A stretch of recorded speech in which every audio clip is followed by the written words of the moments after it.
Hey guys, sorry I was just sleeping on the job again. It's one of the perks of being a minister. Hey, we only work Sundays and sometimes a little bit on Wednesdays as well. So the rest of the time we just take naps. Hey, it's one of the perks of being a paid Christian. Hey, just kidding, of course. The last few weeks I have had some fairly lengthy prep talks. And so I'm hoping to make this one just a little bit shorter this time so you don't have to endure 15 to 20 minutes of me yammering away. So I've got a few notes here I just want to go over. Just as a reminder that we are in our unit entitled Identity, My Life of Faith. This week we're in session 4. It's called Life at Work. And we're looking at Colossians chapter 3 verses 22 through chapter 4 verse 1. And the point of the lesson is that your work is a reflection of your relationship with Christ. So last week we looked at our relationship in the home, husbands, wives, children, and this week we're looking at our relationship at work. And Paul's using the terms slaves and masters, and it's just as it sounds. It was part of the Roman culture, slavery was. And if we think about our own United States history and the terrible things that happened several hundred years ago up until about 150 years ago, it might seem that Paul is condoning slavery, but he's not. He's not condoning it. He's just addressing a situation that was common in Roman society. And so he talks to slaves because there were slaves. He was talking to masters because there were masters. He wasn't condoning them at all. Now, I think we can certainly relate this over to the United States, the current work environment. I'm thinking that if Paul wanted those who worked for little or nothing as slaves to be good workers, I think he would expect more, even more from us who are paid pretty good wages. So anyway, that's how I'm thinking we can relate this over to modern day employer-employee relationship.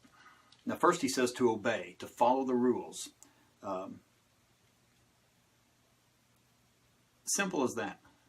Look at your employee policy. If it says no cell phones, don't talk on your cell phones. If it says no social media, don't do social media. Either do that or find another job. It's that easy, actually. Paul also says, just don't be a good worker when somebody's watching you, when the boss is watching.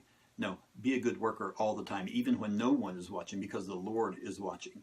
Okay, we don't want to be that kind of Eddie Haskell kiss up kind of person, right?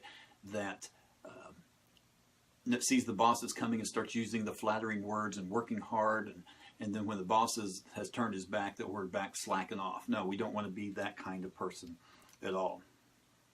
We all have known those kind of folks. I think we've all worked with those kind of people in our jobs, and they're very annoying. And so we don't need to be that. We need to be a good witness as Christian workers. And what's the big deal about it? What's the big deal about that? Well, we're stealing from our employer time-wise when we do that. So we don't need to do that. And you've probably heard the argument as well, well, they don't pay me well enough. If they paid me more, I'd work harder. Well, there's the principle, the biblical principle of if you're faithful with a little, you'll be faithful with a lot. If you're not faithful with a little, then you're not going to be faithful with a lot. It doesn't matter what you're being paid. Paul was addressing slaves who were paid little, if anything. And so he was encouraging them and telling them to be honest, good workers. And so today we do not have that excuse. So if you hear somebody say that, knock them upside the head. No, don't knock them upside the head. Explain to them how that is not a biblically correct way to respond. Okay, also in verse 24, it says as Christians that our reward is in heaven, not on earth. So it doesn't matter what we're being paid or what we're not being paid. I know that's important while we're here, but we've got to look long term, right? It gets back to that dot versus line. The timeline of eternity in our life is just a dot on that timeline and how we need to be good stewards in that dot. But our reward is actually in the timeline of eternity. As we look on, let's just think about some ways that we as employees can rob our employers. And it used to be that it was stealing office supplies, okay? That's not, I'm sure that's still a problem, but probably the biggest way that employers are getting ripped off is in the use of time. Whether that's napping on the job, too much chit chat in the office. Now there's a balance there. You want to have a good social environment. You just don't want to be robots that come in and work and don't talk to anybody. There's got to be a balance between a good social environment, but you don't want that to go to the extreme where it's just one big party all the time. There has to be work that gets done. Of course, we all know probably the biggest time waster in the office is the online world that we live in. And in some jobs, it's important, it's vital that people have that online access. And more jobs are like that. But when we spend a lot of time personally on Facebook, on other social media sites, as we Google things that are just of interest, personal interest, checking our personal emails, these kind of things, it eats a lot of time away from when we could be working.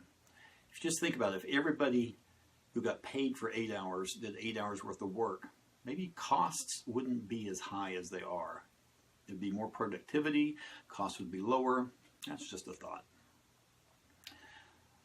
What else? Oh, one other thing, an interesting statistic I came across.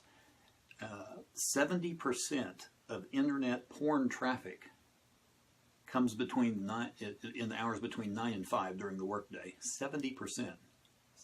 So it's wrong on a number of levels. All right, let me give you just a few passages to look at. A mirror passage to this is out of Ephesians chapter 6, verses 5 through 9. And then a couple of other passages that look specifically at bosses and employees. 1 Timothy 6, 1 and 2, and Titus 2, 9. Actually, it addresses slaves and masters, but we, of course, apply that to bosses and employees. Well, that's all I've got. Short, sweet, to the point. Well, I think I'm going to go back to sleep. No, I'm just kidding. Hope you have a great Sunday school lesson. Working for a living, I'm taking what they're giving 'cause I'm working for a living.